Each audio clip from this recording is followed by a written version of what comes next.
What's going on, guys? And yes, you're seeing on your screens the road to El Dorado. Now, again, I know I'm probably going to get some heat for this. I never seen this movie until recently. Even though I am a 90s kid, it makes me wonder how I never saw this movie when I was little. It came out in 2000, and it's on Netflix right now, so you guys give this a try if you want. I was really shocked on how I was going to enjoy this movie. I was, because it never, I just never gravitated toward this when I was little. And I was like, you know what? Because I was sitting there and I was like, what can I watch, And then finally decided to watch this movie. And I actually enjoyed myself. I did. I really did enjoy myself. And the entirety of this film is about two best friends, Tulio and Miguel, that are pretty much con artists. They're con artists, they're thieves, and they barter a map to the legendary city of El Dorado, and they escape Cortez, who's played by the legendary Jim Cummings. And what we see is they get on the ship, they're able to escape it even after being in prison, for apparently they were stowaways on the ship. And when they finally get on land, they soon realize that they're on the land of where the map was. And when they go through this journey of, and I'm only saying this for people who have not seen the movie, so if you guys have, let me know what you guys thought about the movie and comment down below. But they go through the trials, finally get there, they see this just, this rock, they're like, okay, it's nothing, and they see this random girl come out, very beautiful, very scared, by the name of Shell, who's played by Rosie Perez. And again, I can understand, I'm going to get to later on what I'm going to say. But they come into this gorgeous city by this ancient civilization of people. They are revered as gods, and they have to put on this this role play of this charade of okay, hey, we're gods, we're this.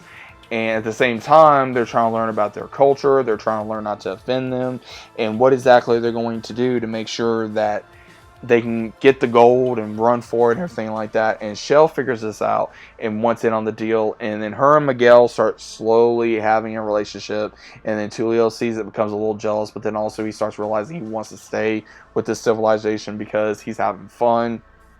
He sees they're just ordinary people. They live by day of hunting or making clothing or doing things you would do around that time period. But again, this is an ancient civilization.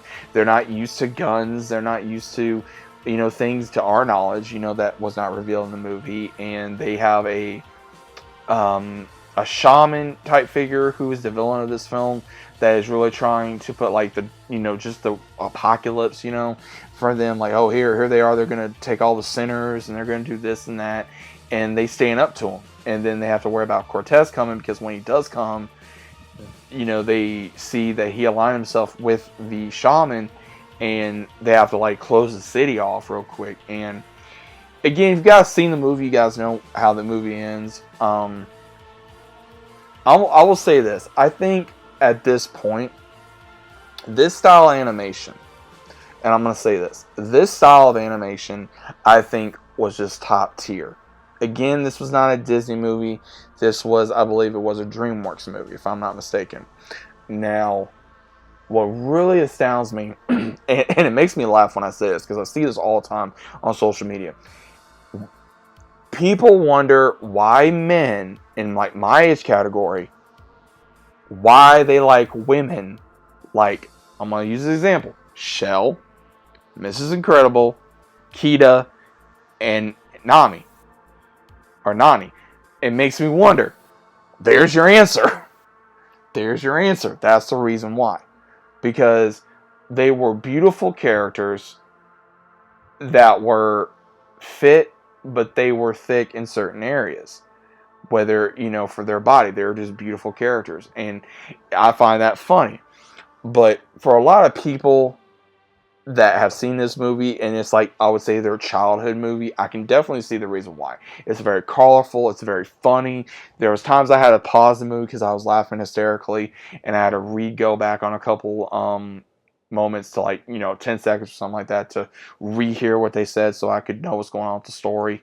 But overall, this is a good movie. I do recommend for anyone that has not seen this film to definitely check out this film and to actually, add it to your collection, add it to your DVD collection, add it to a memory, watch it with your kids, watch it with your spouse, or watch it by yourself or something if you haven't had it. Get a laugh, go back to a childhood, moment that you didn't have growing up to where you could watch a movie that you never got around to seeing, when you were young. Again, I remember seeing this movie on DVD. I remember seeing this movie on VHS. I remember seeing this movie, everywhere when it came out, and I was never into it. I don't know why. I just didn't gravitate towards it at the time. But I kind of regret not watching it when I was younger. But again, that's what happens. But overall, guys, what is your opinion of the movie The Road to El Dorado? Is it a good movie? Is it a bad movie? Is it a classic? Is it okay? Is it something decent? What is your overall opinion of this film? Let me know down in the comments down below. Hope you guys enjoyed, and I'll be seeing you as always on the very next one.